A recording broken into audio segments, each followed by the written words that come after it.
Mekedatu relief ಬೆನ್ನಲ್ಲೇ ರಾಜ್ಯಕ್ಕೆ shock ಎದುರಾಗಿದೆ. ರಾಜ್ಯದ ವಿರುದ್ಧ ತಮಿಳುನಾಡು ಪತ್ರ ಸಮರಕ್ಕೆ ಇಳಿದಿದ್ದು, ಮೇಕೆದಾಟು ಪ್ರಶ್ನಿಸಿ ಪ್ರಧಾನಿಗೆ ವಿಜಯ್ ಪತ್ರ ಬರೆದಿದ್ದಾರೆ. ತಮಿಳುನಾಡು ಮುಖ್ಯಮಂತ್ರಿಗಳು ಪತ್ರ ಬರೆದಿದ್ದಾರೆ. ಕೇಂದ್ರ ಜಲಶಕ್ತಿ ಸಚಿವರ ವಿರುದ್ಧ ಮೋದಿ ಮೊರೆ ಹೋಗಿದ್ದಾರೆ ವಿಜಯ್. ಕೇಂದ್ರ ಜಲಶಕ್ತಿ ಸಚಿವರ ವಿರುದ್ಧ ಮೋದಿ ಮೊರೆ ಹೋಗಿದ್ದಾರೆ ತಮಿಳುನಾಡು ಮುಖ್ಯಮಂತ್ರಿ ವಿಜಯ್. ಕರ್ನಾಟಕಕ್ಕೆ ಗ್ರೀನ್ ಸಿಗ್ನಲ್ ಬೆನ್ನಲ್ಲೇ ಪತ್ರ ಸಮರಕ್ಕೆ ಇಳಿದಿದ್ದಾರೆ.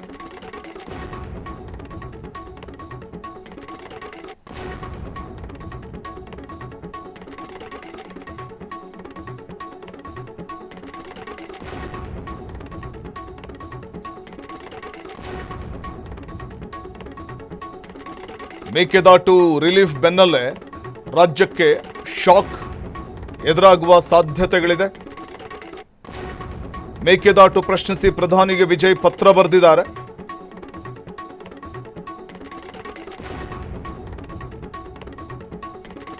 ಮೇಕೆದಾಟುವಿಗೆ ಗ್ರೀನ್ ಸಿಗ್ನಲ್ ನೀಡಿತ್ತು ಕೇಂದ್ರ. ಈ ವಿಚಾರವಾಗಿ ಕೇಂದ್ರ ಜಲಶಕ್ತಿ ಸಚಿವರ ವಿರುದ್ಧ ಮೋದಿಯ ಮೊರೆ ಹೋಗಿದ್ದಾರೆ ತಮಿಳುನಾಡು ಸಿಎಂ. ಯಾಕಂದರೆ ಈ ವಿಚಾರದಲ್ಲಿ ಆಲಮಟ್ಟಿ ಡ್ಯಾಂ ಸೂತ್ರವನ್ನೇ ವಿಜಯ್ ಪ್ರಸ್ತಾಪವನ್ನು ಮಾಡಿರುವಂಥದ್ದು. ಕೆಳಹಂತದ ಪ್ರದೇಶಗಳಿಗೆ ಅನ್ಯಾಯ ಬೇಡ, ಕೆಳಹಂತದ ಪ್ರದೇಶಗಳಿಗೆ ನೀರು ಬಿಡುವಂತೆ ಮನವಿಯನ್ನು ಮಾಡಿಕೊಂಡಿದ್ದಾರೆ ವಿಜಯ್.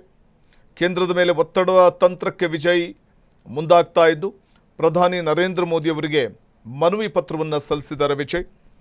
ಮೇಕೆದಾಟು ಯೋಜನೆಗೆ ಸಂಬಂಧಪಟ್ಟಂತೆ ನೆರೆಯ ರಾಜ್ಯಗಳ ಒಪ್ಪಿಗೆ ಅಗತ್ಯವಿಲ್ಲ ಅಂತ ಕೇಂದ್ರ ಸರ್ಕಾರ ನೀಡಿದ ಹೇಳಿಕೆ ಬೆನ್ನಲ್ಲೇ ತಮಿಳುನಾಡು ಮುಖ್ಯಮಂತ್ರಿ ವಿಜಯ್ ಪ್ರಧಾನಿ ನರೇಂದ್ರ ಮೋದಿ ಅವರಿಗೆ ಪತ್ರ ಬರೆದು ತೀವ್ರ ವಿರೋಧವನ್ನು ವ್ಯಕ್ತಪಡಿಸಿದ್ದಾರೆ. ಪ್ರಮುಖವಾಗಿ ನಾವು ಗಮನಿಸ್ತಾ ಹೋಗ್ಬೋದು, ರಾಜ್ಯಸಭೆಯಲ್ಲಿ ಕೇಳಲಾದ ಪ್ರಶ್ನೆಗೆ ಉತ್ತರಿಸಿದ್ದ ಕೇಂದ್ರ ಜಲಶಕ್ತಿ ರಾಜ್ಯ ಖಾತೆ ಸಚಿವ ರಾಜಭೂಷಣ್ ಚೌಧರಿ, ಸುಪ್ರೀಂ ಕೋರ್ಟ್ ತೀರ್ಪಿನ ಪ್ರಕಾರ ಕಾವೇರಿ ನದಿಗೆ ಅದರಲ್ಲೂ ಅಡ್ಡಲಾಗಿ ಯಾವುದೇ ರಚನೆ ನಿರ್ಮಿಸಲು ಕರ್ನಾಟಕವು ಕೆಳಭಾಗದ ರಾಜ್ಯಗಳ ಅನುಮತಿ ಪಡೆಯಬೇಕೆಂದು ಕಡ್ಡಾಯಗೊಳಿಸಿಲ್ಲ ಅಂತ ಸ್ಪಷ್ಟಪಡಿಸಿದ್ರು. ಇದು ಕರ್ನಾಟಕಕ್ಕೆ ದೊಡ್ಡ ಮಟ್ಟದ ರಿಲೀಫನ್ನು ನೀಡಿತ್ತು. ಆದರೆ ಮೇಕೆದಾಟು ರಿಲೀಫ್ ಬೆನ್ನಲ್ಲೇ ಈಗ ರಾಜ್ಯಕ್ಕೆ ಮತ್ತೆ ಶಾಕ್ ಎದುರಾಗುತ್ತಾ ಅನ್ನುವಂಥದ್ದನ್ನು ಕಾದು ನೋಡಬೇಕು. ಪ್ರಧಾನಿಯವರಿಗೆ ತಮಿಳುನಾಡು ಸಿಎಂ ಪತ್ರ ಬರೆದಿದ್ದಾರೆ. ನೋಡೋಣ ಪ್ರಧಾನಿಯವರಿಂದ ಏನು ಪ್ರತಿಕ್ರಿಯೆ ಬರುತ್ತೆ ಇದಕ್ಕೆ ಅಂತ.